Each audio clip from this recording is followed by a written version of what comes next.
Weeks passed after Daniel walked out of Sarah's life. The days felt long, heavy with guilt and regret. She replayed that night in her head, imagining different outcomes, wondering if she had ruined everything forever. She tried reaching out, text messages, calls, even showing up at his place once, but Daniel had distanced himself, both emotionally and physically. He had moved in with a friend and avoided her at every turn. Her heart ached for him, realizing now that the excitement she had sought in Ryan was nothing compared to the love and stability Daniel had given her. One rainy afternoon, Sarah found herself standing outside Daniel's favorite cafe. She didn't expect to see him there, but hoped, by some twist of fate, that maybe he would walk in. She sat by the window, stirring her coffee absently, when the bell above the door chimed. Her heart skipped a beat. It was Daniel.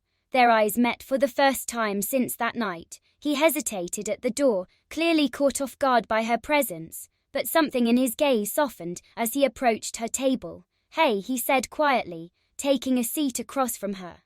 "Hey," she replied, her voice barely a whisper. An awkward silence hung between them before Sarah spoke again. Her words rushed with emotion. "Daniel, I'm so sorry. I know I hurt you. I don't even know how to explain what I did. I was selfish and I let you down.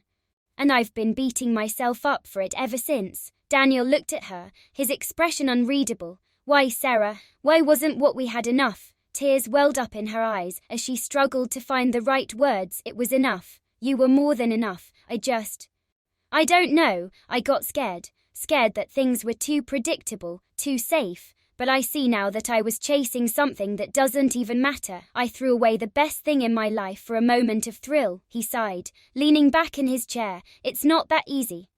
Sarah, you broke my trust. Trust takes years to build, but seconds to destroy." "I know," she whispered, tears slipping down her cheeks. "I don't expect you to forgive me, not right away. I just want you to know that I love you, and I would give anything to go back and fix what I broke." They sat in silence for a long moment, the sound of rain tapping against the window filling the space between them. Finally, Daniel spoke, his voice low but steady. "I loved you, Sarah. I still do, but I don't know if we can ever go back to the way things were.